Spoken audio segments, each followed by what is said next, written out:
Good morning. President Biden will arrive in India shortly. What's on his agenda as China takes a spotlight? We bring you live updates on the ground in New Delhi.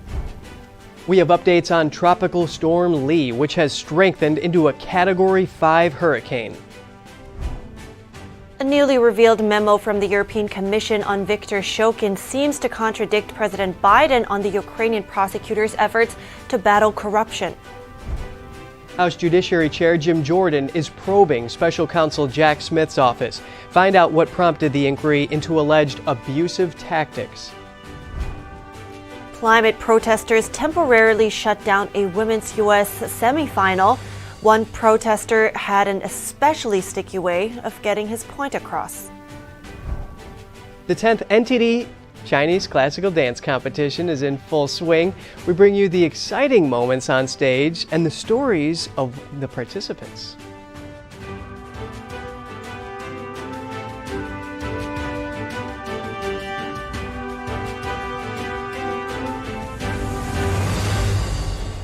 Good morning. Welcome to NTD. I'm Kevin Hogan. Good morning, everyone. I'm Evelyn Lee. Today is finally Friday, September 8th. Yes, a lot to celebrate, and I'm really glad that we're covering our classical Chinese dance competition. Oh yeah, for sure. And this one is going to be big, so stay till the end to watch that. But first, of course, we have our top news, which is President Biden. He will soon arrive in India for the G20 summit. Joining us now live is NTD's White House correspondent Iris Tao from New Delhi. Iris, when's Biden getting there, and what's his agenda when meeting world leaders? Good morning, Evelyn. So President Biden is on his way here. He departed the White House on Thursday afternoon, of course, after testing repeatedly negative for COVID-19. He's about to land here in just about 3 hours, and after which he will hold a bilateral meeting with Indian Prime Minister Modi. And at the G20 conference to kick off tomorrow morning, President Biden will first pitch the message that the U.S. economy is strong after the pandemic. He's also expected to really rally other countries to follow the U.S.'s lead in bolstering funding for multilateral lenders like the World Bank as well as the International Monetary Fund, and the purpose of which is to help these organizations better support developing countries with high quality and transparent funding for their infrastructure, which serves as an alternative to China's often opaque and coercive lending through its Belt and Road Initiative. And that move ultimately is to further counter China's influence in Africa as well as around the globe. Right. It seems like China really is in the spotlight of here in the at the G20 summit, but Chinese leader Xi Jinping chose not to come this time. So how might his absence affect the overall dynamic or the tenor of the summit there? That's a great question, Evelyn. So we know that China's Xi Jinping will skip this year's summit, of course, amid high tensions between China and the West. And President Biden did say that he was disappointed that Xi would not show up. But Treasury Secretary Janet Yellen this morning told us at a press conference here in New Delhi that Xi's absence will not affect the G20's mission in helping countries address global challenges. Watch. It's not just a question of responding to China. It's a question of addressing two long-standing global challenges, reducing poverty, addressing global public goods issues. So as we wait for more news to come out on G20 in China, of course, what is it like on the ground there, Iris? What are you seeing? India, and security measures have been significantly ramped up in the city. Of course, we're seeing police officers pretty much everywhere, of course, traffic restrictions in most of the streets nearby. And we heard from local officials that there are thousands of CCTV cameras active throughout the whole city just to prepare for the high-profile summit to kick off tomorrow morning. Evelyn. Thanks so much for the update, Iris. I hope you find some more cool patches to say, and I'm sure we'll hear from you after President Biden arrives. Thanks. You're welcome. A new revealed memo from the European Commission shows evidence contrary to President Biden's assertions about ousted Ukrainian prosecutor Viktor Shokin's efforts to battle corruption. The governing body of the European Parliament praised Shokin's efforts in its report and concluded he was performing well. NTD's Jeremy Sandberg has more on the contrasting viewpoints on Shokin's job performance. We have a larger number. The late 2015 report came a week after then Vice President Biden started pressuring Ukraine to fire its top prosecutor Viktor Shokin by threatening to hold back $1 billion in U.S. aid guarantees. The former Ukrainian prosecutor general had been investigating Burisma Holdings and Hunter Biden, who sat on the Ukrainian energy firm's board of directors at the time. Shokin says he was looking at the case because it deserved special attention due to Hunter Biden working there and his father overseeing Ukraine affairs for the White House at the time. Biden, as vice president, said Shokin was fired over U.S. and EU concerns that he wasn't doing enough to combat corruption. But the report from the European Union tells a different story about the Ukrainian prosecutor. The Commission's report praised Shokin's commitments to build on the country's anti-corruption toolkit and called his efforts an important step forward. It noted Shokin's formation of a National Anti-Corruption Prosecutor's Office to work with a new FBI-approved National Anti-Corruption Bureau. The report did not mention firing Shokin or the withholding of any U.S. aid package. State Department documents from 2015 show a three-agency task force approved of Ukraine's progress on anti-corruption and recommended it receive the $1 billion of aid money. The documents also included a letter from a U.S. official about how impressed the department was by Shokin's progress. Jeremy Sandberg, NTD News. Former Trump advisor Peter Navarro has been convicted for refusing to comply with a congressional subpoena. Here are the details. Ex-advisor to President Trump, Peter Navarro, was found guilty on 2 counts of criminal contempt of Congress on Thursday. He did not appear to react when the verdict was read. Navarro is the second top advisor to Trump to be found guilty of this. Last summer, Steve Bannon, a former strategist for Trump, was found guilty of the same charges. In Navarro's case, 1 count is for failing to give the House Select Committee documents that they requested during their investigation of the January 6 Capitol breach. The other is for not appearing at a deposition to provide testimony. Here's Navarro after the verdict. What's so remarkable about this case is that even as the Department of Justice was bringing this case, they had a policy for more than 50 years that says people like me, senior White House advisors, alter egos of the president, cannot be compelled to testify before Congress. Absolute. Yet they brought the case. Each count carries a sentence of as much as a year in prison and a fine of up to $100,000. A hearing to determine his sentence is scheduled for January 12, 2024. Navarro said he will appeal. A former executive at the crypto exchange FTX pleaded guilty to criminal charges in court yesterday. Ryan Salem admitted to making tens of millions of dollars in unlawful campaign donations to boost causes supported by his boss, Sam Bankman-Fried. Bankman-Fried was arrested in December. He was charged with 7 criminal counts, including wire fraud and securities fraud. He pleaded not guilty to the charges. According to a representative for federal prosecutors, Salem is not cooperating with the investigation into Bankman-Fried. Salem is the 4th former executive from Bankman-Fried's companies to plead guilty. 3 other executives are set to testify against Bankman-Fried in his upcoming trial on October 3rd. Salem agreed to forfeit more than $1.5 billion as part of his plea deal. According to prosecutors, this will include $6 million in funds, as well as other financial assets and properties. He was also ordered to pay over $5.5 million in restitution to FTX in its ongoing bankruptcy proceedings. Salem was released on a $1 million bond. His sentencing is scheduled for March 6, 2024. And the U.S. is sending depleted uranium rounds to Ukraine for the tanks it just sent as part of a $175 million aid package. Russia calls the move an act of inhumanity. They're not considered nuclear weapons, but they do carry a radiation risk.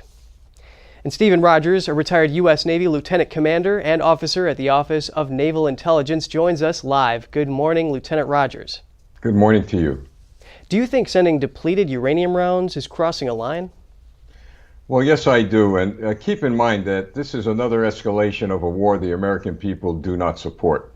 Sending these uranium rounds to Ukraine will have long-term effects on people well after this war ends. Now, these uranium rounds were used during the Iraq War. In fact, Britain has already sent uranium rounds to Ukraine. But the International Atomic Energy Commission, as well as other agencies around the world, have warned that these uranium rounds of ammo will have long-lasting health effects on people well after this war. And there could be other repercussions. Like, you know, back in March, Britain said that it was going to send these type of shells to Ukraine, and then Russia responded by sending tactical nukes to Belarus. So what do we expect Russia to do here? Well, this is why I said this is an escalation of a war the American people do not support. Look, this is Vietnam all over again. I've said that for a year. It's a slow escalation that may end up bringing U.S. ground troops to that war, which, of course, the American people will never support. But it's a good question. Vladimir Putin may get pushed just enough to launch a tactical nuclear weapon, something we need to prevent. So, look, I've said all along, we need leadership in this country that's going to de-escalate this war, not escalate it. And until such time we find someone to step up and be willing to talk, negotiate, and de-escalate, we might find ourselves in real trouble as we move forward. That's an interesting perspective there, and we do want to protect our international image here. I mean, these rounds have actually been linked to health issues in Iraqis following the invasion in 2003. So is this going to hurt the United States international image, this move? Sadly to say, our image is already hurt very badly. Regardless of what the White House says, NATO has shown by its lack of desire to get very involved in the war, as involved as we are. They've shown by their lack of action that they frankly don't care very much of what we have to say or do. So the image of the United States has been hurt. Again, as I said, we need leadership that's going to rebuild our image, make this country strong again. And the question I have, and no one in the administration has been able to answer, is what national security interest does the United States of America have in that war? It's Europe's problem. Europe should step up, and Europe should take care of their own business. It is a very interesting question you pose, and of course the motivation being to stop aggressor nations from taking on more land just by acts of force. Now, Blinken has said the United States is doing everything it can to maximize support for Ukraine, and we've seen them send these controversial cluster bombs there, which can harm civilians later on down the road, and now these uranium rounds. So where is the U.S. headed here? Vietnam, all over again, an endless war, and we're headed towards a very serious situation where at some point, and I hope this never happens, that we might see U.S. ground troops fighting in that war. Vietnam all over again. You look at the beginning of the Vietnam War to the end, it parallels exactly what's happening in Ukraine. And that Agent Orange certainly created a really huge hazard here. Stephen Rogers, retired Lieutenant Commander in the U.S. Navy, thank you. Oh, my pleasure. Thank you. And coming up, District Attorney Fani Willis has some strong words for any possible House investigation into former President Trump's Georgia election case. And House Judiciary Chair Jim Jordan launches an inquiry into a top aide of Special Counsel Jack Smith. More on alleged abusive tactics being investigated after the break.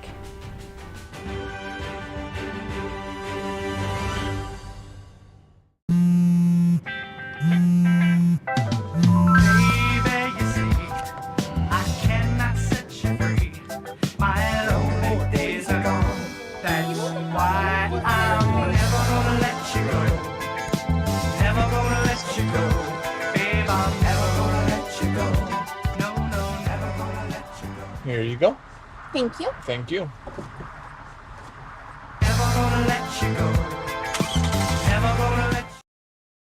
Buying a house is complicated and confusing, especially now. That's why who you work with matters. Together with HomeLight, we find solutions for every buyer. Our team helps you get the home you love every time.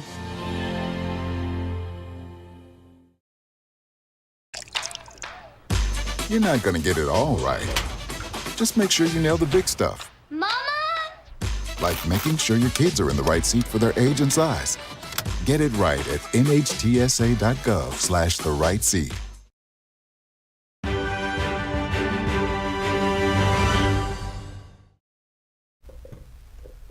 Welcome back. We first have some short updates on Hurricane Lee. The National Hurricane Center says it has strengthened into a powerful Category 5 hurricane. Lee intensified quickly due to warm Atlantic waters with sustained wind speeds of up to 160 miles per hour. In last night's advisory, the center said that Lee will likely reach peak strength by the weekend, but it's too soon to know whether the storm will make landfall in the U.S. Dangerous surf and rip currents, however, will spread across the northern Caribbean on Friday and begin affecting the United States on Sunday. In addition to Lee, another tropical depression formed into a tropical storm, Margot, yesterday. The center is forecasting that Margot will develop into a hurricane over the weekend. According to its projected path, Margot will likely turn north over the central Atlantic early next week. It was not expected to threaten any land areas as of yesterday. A lawsuit seeks to remove former President Donald Trump from the primary ballot in Colorado. It cites a part of the Constitution preventing candidates who have engaged in an insurrection from running. A U.S. senator says it's plausible, but a governor doesn't see that happening. Joining me now is Janice Heisel, reporter for the Epoch Times, to discuss this very murky legal question of whether or not President Trump can be taken off the ballot. Good morning, Janice, and thank you. What is going on here? Well, I've got to say, this has been brewing for a while, but it seems like it's just started to pick up a lot of steam in recent weeks. The 14th Amendment has a clause, it's the Article 3 of the 14th Amendment, and it basically says that an office holder who previously took an oath of office for certain positions, including president, should be barred from holding future office if that person has engaged in an act of what's called rebellion or insurrection. Right, and let's not forget that President Donald Trump told his supporters to go peacefully and patriotically and make their voices heard. So wouldn't there have to be some sort of conviction? Of course, he was acquitted on those charges of insurrection in the Senate. Well, the legal experts that I especially Mike Davis from the Article 3 Project, which is named for that section of the Constitution that deals with the judiciary, he was telling me that he doesn't even think that the definition of rebellion is met here. Same with Jonathan Turley, who is a very well-known, very widely quoted legal expert, that what happened on January the 6th may not even necessarily qualify as a rebellion or an insurrection, because where was the plan to actually overthrow the government? On top of that, as you pointed out, yes, it is absolutely true that former President Trump did say, go peacefully and patriotically, and he has not been convicted or even charged yet with a specific incitement to that alleged rebellion. So, Janice, has this clause ever been used before to try to disqualify candidates? Well, from what I've understood, there was actually a use of this that occurred in New Mexico.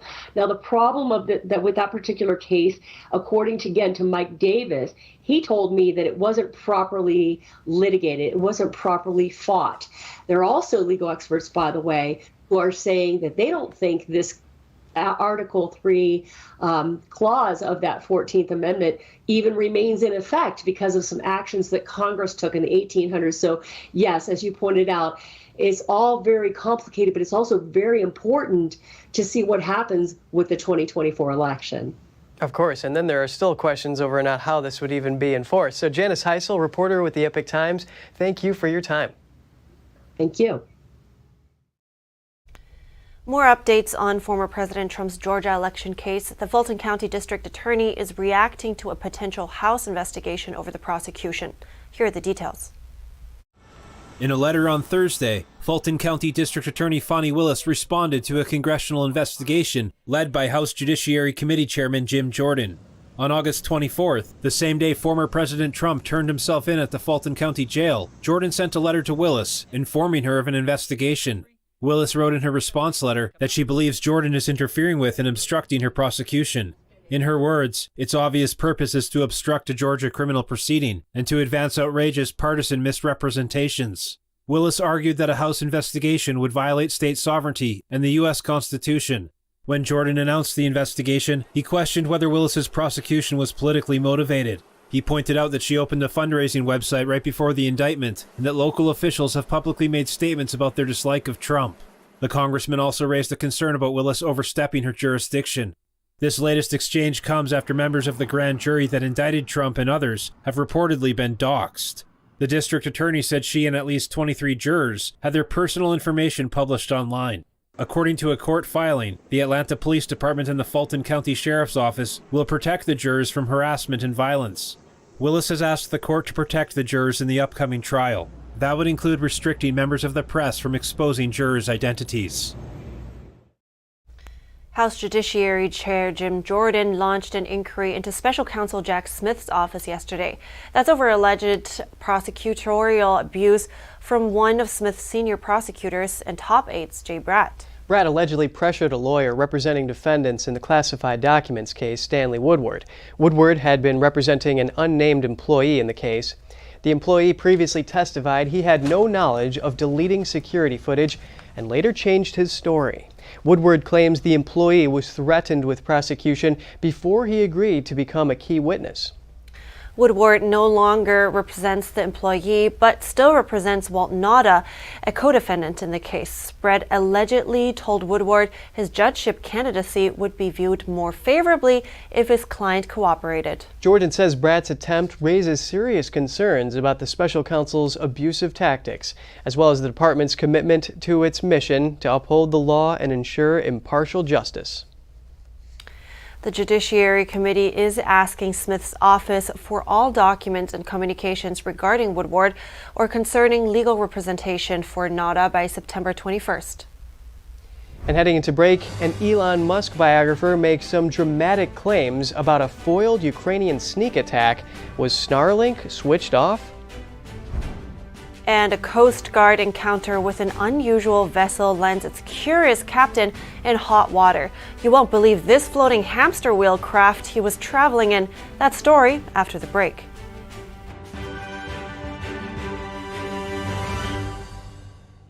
Beijing is facing its worst COVID outbreak. Around 250 million people were infected during the first weeks of December. China had reported only 37 deaths caused by COVID-19. We urge China to be fully transparent about what's going on. We do know that we don't know the cases right now. The BBC has found evidence of a considerable COVID death toll in China's rural areas. If you visit local crematoriums, there's a lot of people have died. WHO still believes that deaths are heavily underreported from China. The regime's prestige is based upon this idea that they are really good managers of everything that's going on in the country, and if the COVID numbers are not supporting that, well, one way to address that problem is to eliminate the COVID numbers, right? Within 8 days, I lost 5 close relatives. The information that we got at the front end of this thing wasn't perfect and has led us now to a place where much of the challenge we face today. It's very important for us to be on the same page. That is what China has not allowed to happen. If you cannot get real data from China, all your estimations will be way off. My close relatives, among them, there are 4 died already. That is from one family. We calculated how long each furnace burns, and then we came back to make an overall estimate, which is around 380 million.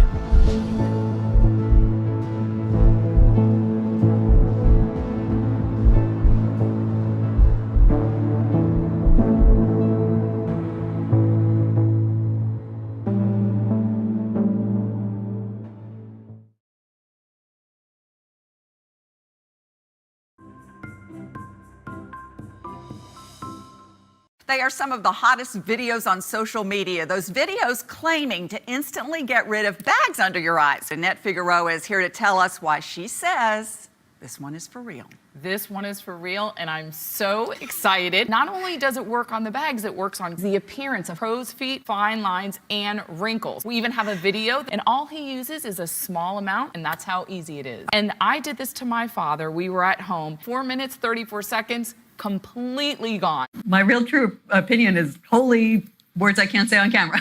This is absolutely unbelievable. I mean, I could feel it just lifting my skin. It was amazing. It feels good. Feels great. Looks even better. At our $14.95 price, it's the best way to try Plexiderm and see it work for yourself after your first application. Your solution is at plexidermtrial.com or call the number on your screen.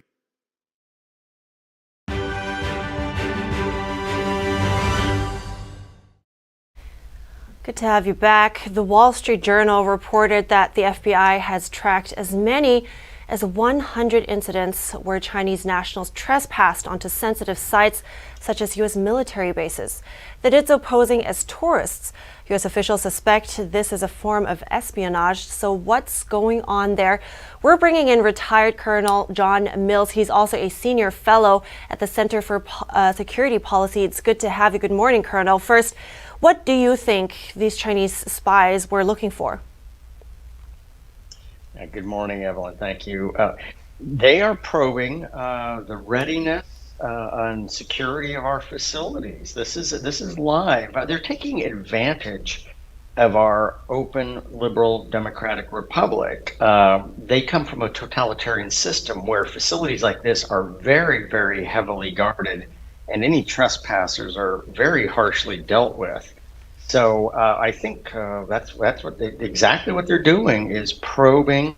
They're testing the result, the response, and they're analyzing it. Any situation like this, they throw 10, 20, 30 analysts at to just go over this every single detail and come up with a report.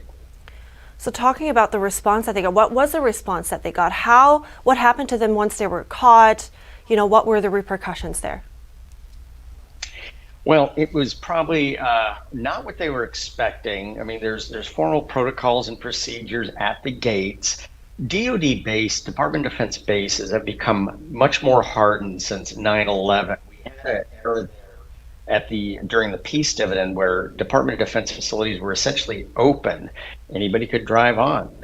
Nobody checked your ID. Now our gates are pretty hardened, but that begs the question: what happens if you bypass the gates and walk in where the fence line might be broken, might not be watched, or might not look like it's being watched?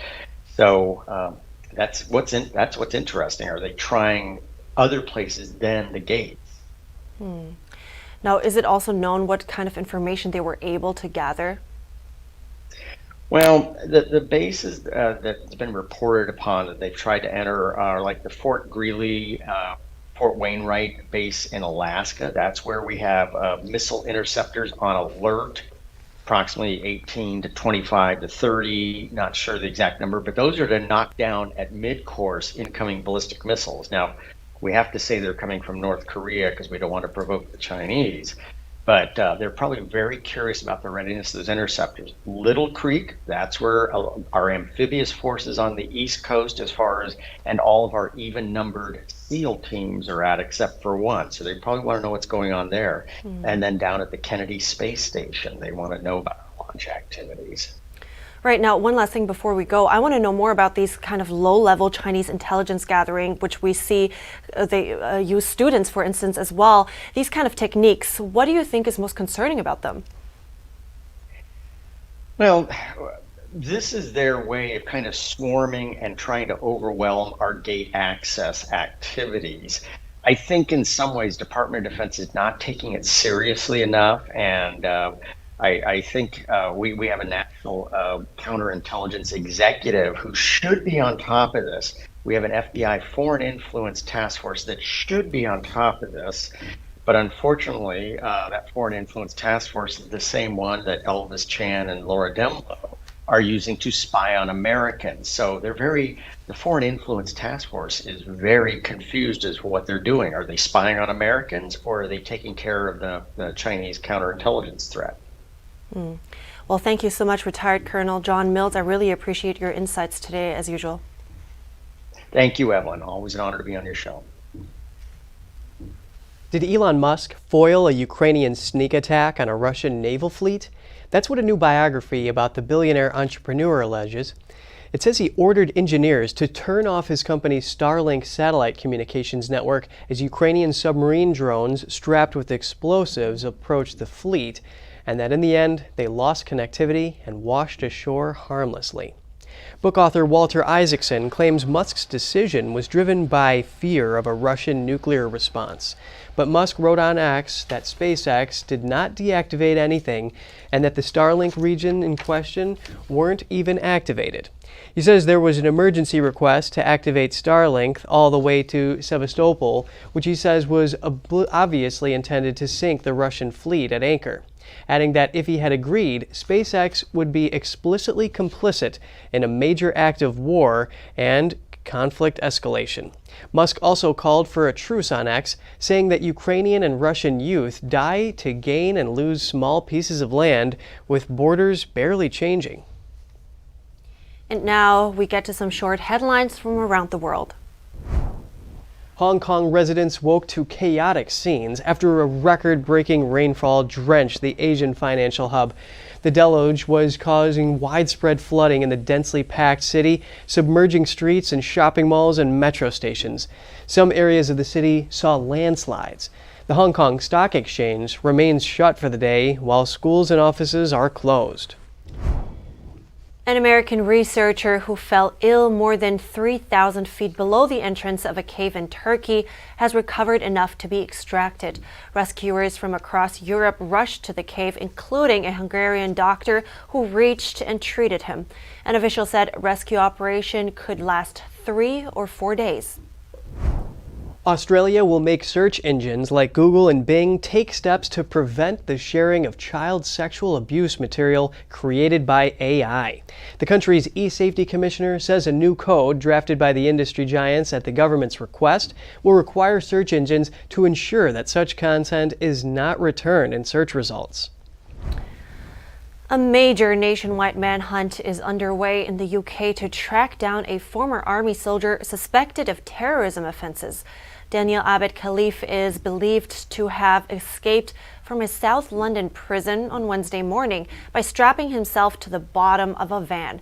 Police have been scouring London's nearby Richmond Park for the fugitive. Those officials in Australia were really thinking when they made that law banning that type of abuse by AI. Well, yeah, I mean, I guess everyone can agree that preventing this type of abuse is definitely very much needed and always a good idea. Yeah, a no-brainer, no doubt. And soon we'll have the Justice Department conducting an investigation into 2 New Jersey veteran care homes. Find out what the investigation concluded and what steps will be taken next. And climate protesters shut down a U.S. Open women's semifinal. Their message: end fossil fuels. That and more when we return.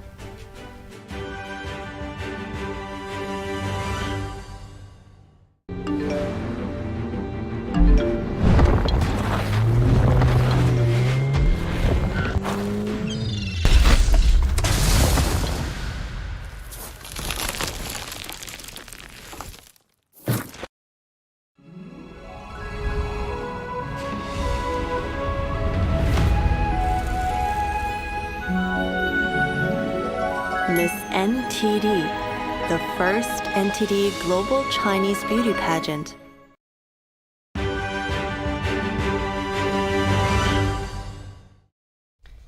Good to have you back. The Department of Justice has found that 2 care homes in New Jersey violated the U.S. Constitution. According to the DOJ, the care homes failed to provide adequate care to residents during the COVID-19 pandemic and beyond. Here's NTD's Cost Jimenez to tell us more. Occupants of the Menlo Park and Paramus Veterans Memorial Homes had inadequate infection control practices and medical care. This according to the conclusion of a report by the DOJ. The Justice Department notified New Jersey officials in October 2020 that it would be investigating the conditions in the 2 veterans' homes under the Civil Rights of Institutionalized Persons Act.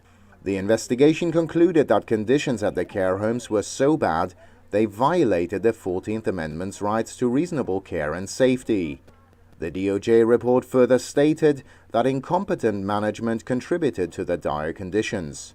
Such deficiencies expose residents to uncontrolled serious and deadly infections and have resulted in the veterans' homes suffering among the highest number of resident deaths of all similarly sized facilities in the region, according to the DOJ report. Dozens of witnesses were interviewed in the process, including the facility staff members and management and leaders of the Department of Military and Veterans Affairs, as well as residents and their family members. One staff member described the conditions as pure hell. The report further noted that the DOJ would collaborate with the state to determine appropriate solutions, but added that Attorney General Merrick Garland may soon file a lawsuit on the matter if state officials do not adequately address the listed concerns. Contempt, NTD News. Pfizer and Johnson & Johnson allegedly pressured South Africa into a no-fault contract before they would ship doses of their COVID vaccine to the country. Here are the details. A South African court ordered the documents to be made public. They were obtained and analyzed by the Health Justice Initiative. A contract released Pfizer and its partner BioNTech from any liability in COVID damage cases. A spokesman for the South African Department of Health said, quote, "I wouldn't say we were bullied, but we were in a catch-22 situation to save lives of South Africans against all odds." South Africa also had to pay Pfizer a partially non-refundable deposit of $40 million for its vaccine with no guarantee of delivery. Assistant professor at Georgetown University Matthew Cavanaugh analyzed the contracts. In his words, South African officials were at the whims of each of these companies who really exploited that opportunity. Johnson & Johnson cut a similar deal with South Africa for its version of the jab. Both contracts also required a compensation program, forcing victims to prove a causal link between vaccination and injury to be judged by a panel of experts. Any money awarded in such cases would be paid for with taxpayer funds. The South African Minister of Health said only a few vaccine injury claims have been paid out so far. Other countries, including the U.S., shield vaccine manufacturers from lawsuits and compensate victims with taxpayer money. South African human rights lawyer Fatima Hassan said, quote, "We were bullied into unfair and undemocratic terms and contracts that were totally one-sided." Pfizer and Johnson & Johnson did not respond to requests for comment. And here's a quick update on Texas's floating barriers. The 5th U.S. Circuit Court of Appeals has granted Texas a temporary stay, allowing them to keep the floating barricade in the Rio Grande. A lower court judge previously ordered the state to remove the barriers by September 15th at its own expense. This comes just a day after another judge stated that Governor Greg Abbott needed permission to install the barriers. Senate Democrats have blocked a new bill to ban mask mandates. Senator J.D. Vance introduced the bill Tuesday. It would ban federal mask mandates in public schools and public transit through the end of 2024. This comes as a number of hospitals and colleges are reimposing COVID-19 mask mandates. We cannot repeat the anxiety, the stress, and the non-stop panic of the last couple of years. That's what this legislation is about. End the mandates, end the panic, and let's get back to some common sense. In an op-ed published on Fox News, Vance wrote, Americans should be free to live their lives, to travel, to work, and go to school without subjection to needless force.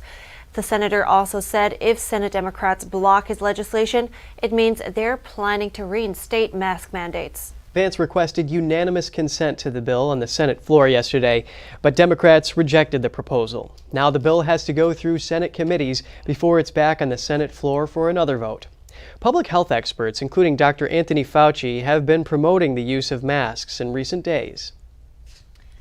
Senator Markey opposed the bill, saying it would interfere with local government's ability to make decisions about what's best for their communities. An influencer on Instagram is sentenced for defrauding COVID-19 relief loans. Danielle Miller will face 5 years in prison. The 32-year-old influencer has more than 34,000 followers on Instagram.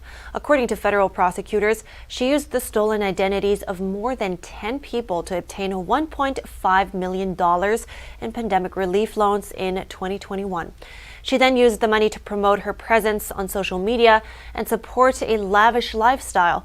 This includes chartering a private jet and renting a luxury apartment. Earlier this year, Miller pleaded guilty to 3 counts of wire fraud and 2 counts of aggravated identity theft. A federal judge on Thursday sentenced her to 5 years in prison and 3 years of supervised release. She also needs to pay restitution. Climate protesters halted the U.S. Open women's semifinal yesterday. The delay in the match between American Coco Gauff and Czech Karolina Muchova lasted nearly an hour.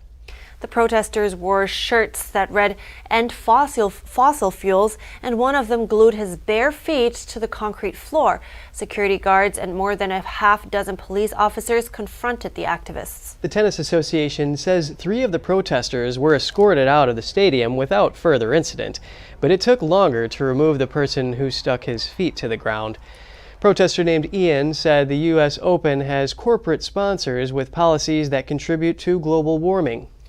Goff was ahead 6-4-1-0 when play was halted early in the second set. She later went on to win. The young tennis star says the protest was peaceful, so she couldn't get too mad about it. The U.S. Coast Guard arrested a man attempting to cross the Atlantic Ocean in a human-powered floating hamster wheel. It wasn't his first attempt at such a journey, but this time his actions landed him in hot water with the law.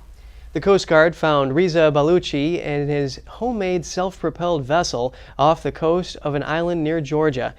When asked about the vehicle's registration, the man claimed he couldn't find it. After inspecting the vessel, Coast Guard officials told the man he couldn't proceed on his trip to London because the vessel was unsafe. Then the situation took a serious turn. Lucci threatened to kill himself with a knife and said there was a bomb on board. After days of trying to get him to safely disembark from the vessel, he finally complied. He admitted there was no bomb on board and is now facing multiple federal charges. A lot of twists in that story. Yeah, but it also looks like a very dangerous vessel. I hope that his mental health is stable. Yep. Yes. And we're going to move on here. Americans are losing billions of dollars to investment scams. But how can you spot and outsmart them? We hear more from NTD Business host Don Ma. And what does it mean to be a leader? We speak with a leadership expert who says everyone can choose to be extraordinary. That's after the break.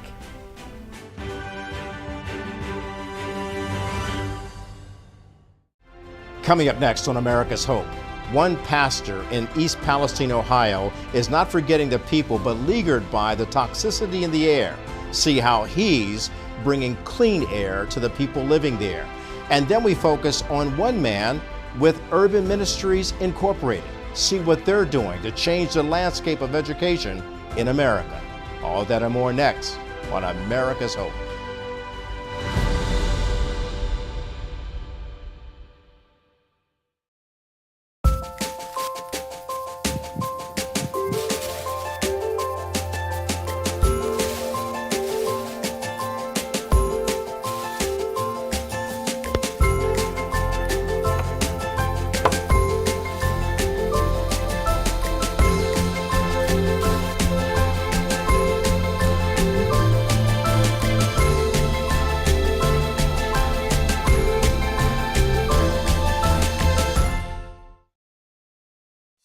Does this look familiar?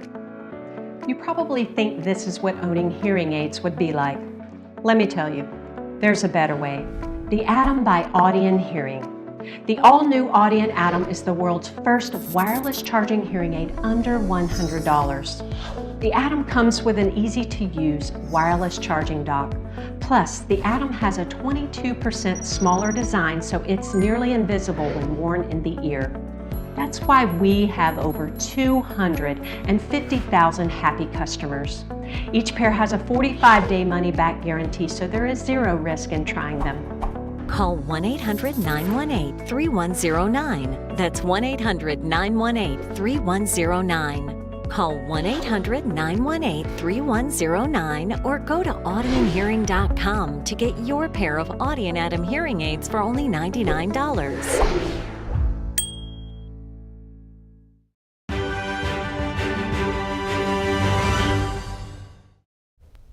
Welcome back. It seems like investment scams are proliferating on social media. According to the Federal Trade Commission, investment scams have cost people more than $3.8 billion last year, double the amount compared to 2021. Here to discuss this is NTD Business's Don Ma. Good morning, Don. It's great to have you back with us. Yeah, good morning, Kevin. It's a bit cooler today, so happy about that. Yeah, that's good. It's probably a time for some coconut ice cream, I'd say. But a lot of these money were lost to scammers. So what do these investment scams look like? Right. So here come some common signs of an investment scam. You may get an email or text message telling you of an investment that's going to sound easy, quick, with low or no risk. They could also involve real estate, cryptocurrency, financial coaching, gold.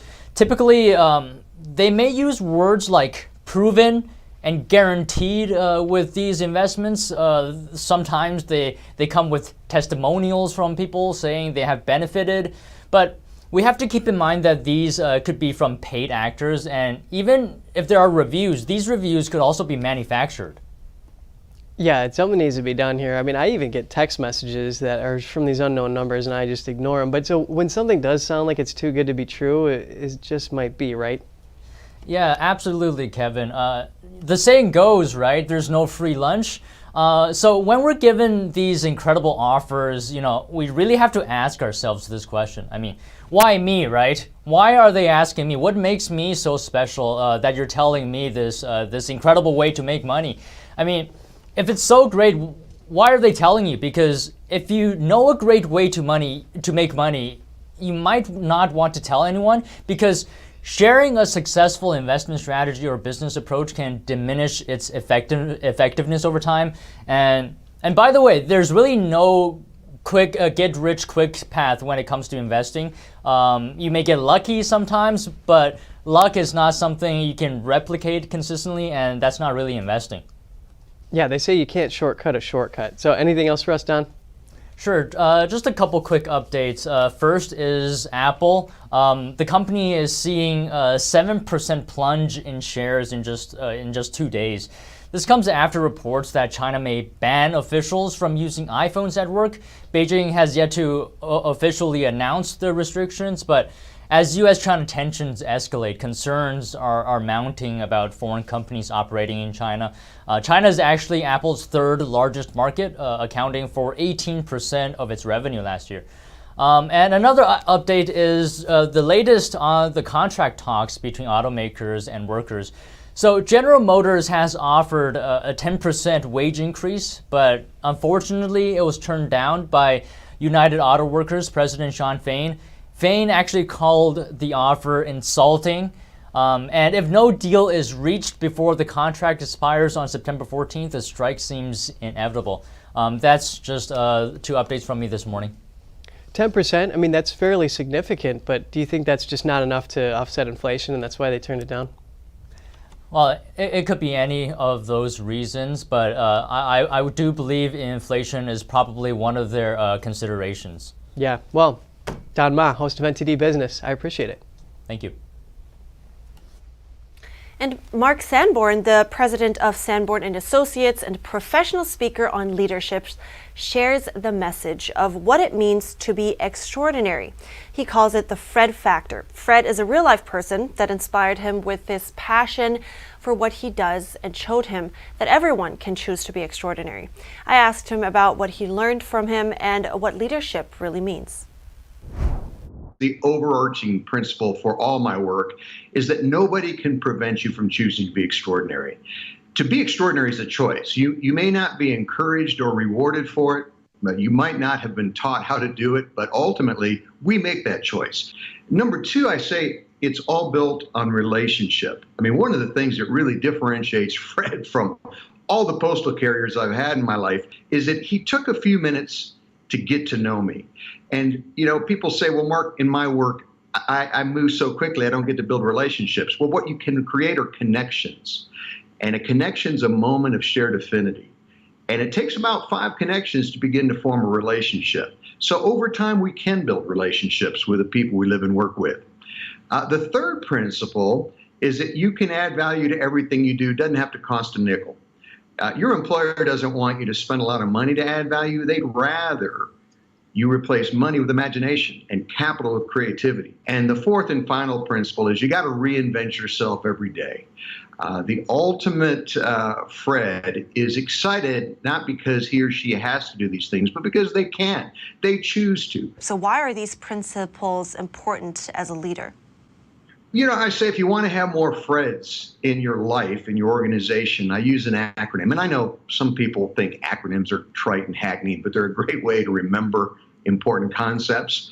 I now use the acronym FRED. The F is for find the ones you've already got. You've got a lot of great people in your organization, but it's so easy to be distracted by the few underperformers, the problems, the troublemakers. So don't take the good performers you have for granted. Recognize and reward them. And that's really what the R is for, is the recognition and the reward. Once you've identified those people, let them know you appreciate them. The E is for educate. The D, however, is the key to leadership, and that is demonstrate it. People say all the time, Mark, can you make somebody be a Fred? Well, when my boys lived at home, I had a hard time making them take out the garbage. So I'm not the guy to talk about making people do things. I think what you can do is invite people into greatness, not through some kind of arrogance, but just by choosing to be a role model for what it's like to do the things that Fred did. I think you hit on some really important points here, because I think it's so difficult to really have established this certain culture. Now, there are also, that brings me to another point. I'm thinking of certain misconceptions when it comes to leadership, right? One that I have seen, I want to say, is the certain leader and follower relationship. Yet Fred seems to be a rather selfless person that goes above and beyond to help, in that case, you. So tell me more about that kind of selflessness and how that ties into becoming a better leader or be a good leader. Yeah, I get called all the time from people that say, can you teach me how to lead? And of course, that's what I do for a living, but I always ask the question, why do you want to lead? And very often it's about personal ambition. I want to make more money. I want to move up. I want to get recognition. And there's nothing wrong with ambition, but ambition only benefits the individual. Leadership always benefits the greater good. And if you don't have a compelling reason to be a positive influencer, as soon as you hit an obstacle or resistance, you're going to give up. So I think having a reason why to lead, bigger than yourself, is important if you want to be a leader that lasts. And the second point that I want to make is that leadership is a set of skills, not a position. You can tell on the org chart who a manager is, but you can't necessarily tell who a leader is, because Fred, even though he had no official title, he was very much a positive influencer. You know, the book I wrote after the Fred Factor is called You Don't Need a Title to Be a Leader. And that doesn't mean that having a title is bad. It just means that's not what makes you a leader. Titles indicate position, but ability is what makes you a leader. And I think those are two important things when you're hiring, when you're coaching, counseling, mentoring people, is that you give them the skills so they have both the desire and the ability to make a positive difference. And one thing that really resonated with me there is ambitions that are bigger than yourself, because otherwise it's very easy to get demotivated and just give up. So yeah, great. That's very motivating as well. Everybody can make a difference. Thank you so much, Mark Sanborn. I really appreciate your time today. The pleasure's been mine. Thank you.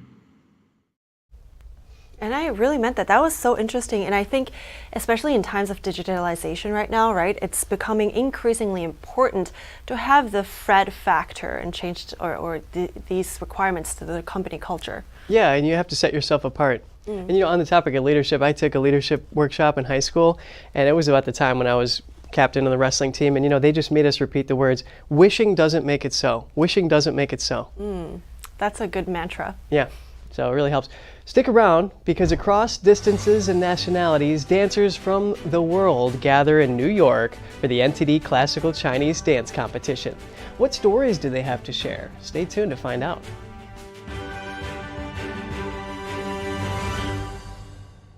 Shen Yun Creations, the streaming platform from Shen Yun, featuring world-class dance, past programs, and all original music.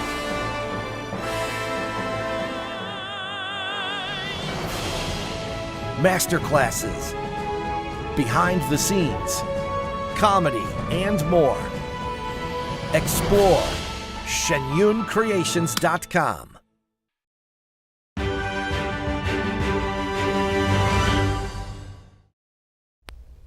A feast of culture and beauty. The 10th NTD International Classical Chinese Dance Competition kicked off yesterday at Purchase College in New York. Junior and adult divisions competed in dance stories and combination of technical movements. Contestants shared their experiences about what brought them to the competition. Let's take a look. Spanning 5,000 years, Chinese historical figures and the divine culture behind come to life on this stage. Taiwan's Yunxi Liu portrayed Yang Yuhuan, one of the four beauties of ancient China, from a maiden to a woman to becoming a noble consort. I wanted to present the best and most positive aspect to the audience, so I decided to show the most pinnacle stages of her life. I performed this part because I understood that this historical figure and such culture came from heaven to the people. This idea has been passed down to the present day so that people can learn from the past. Also from Taiwan, Yutsu Tsai presented Dance of the Courtyard, depicting the shyness and reserve of ancient girls. Girls in ancient times had a high threshold to step through. They wouldn't lose their posture when playing, like a dignified lady, very elegant. Grace Rubicek is from Feitian Academy of the Arts.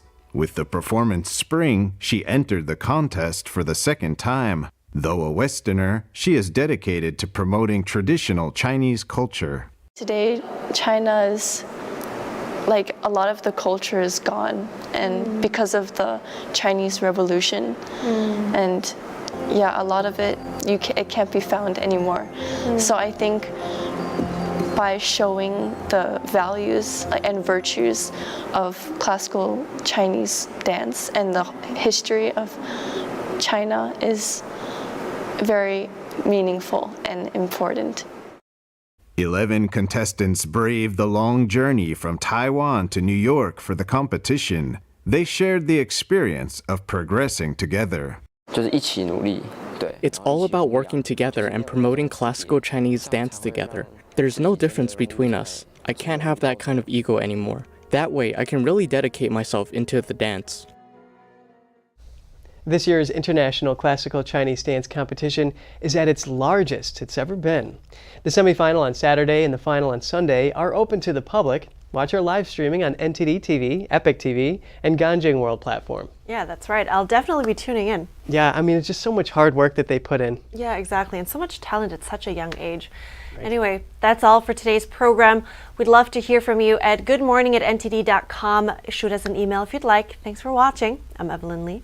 And I'm Kevin Hogan.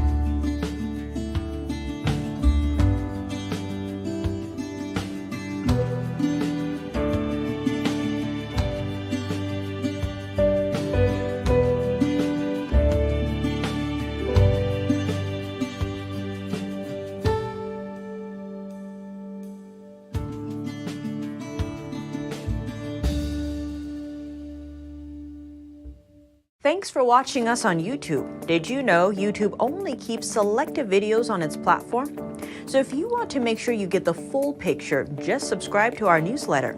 Go to newsletter.ntd.com and sign up. It's free.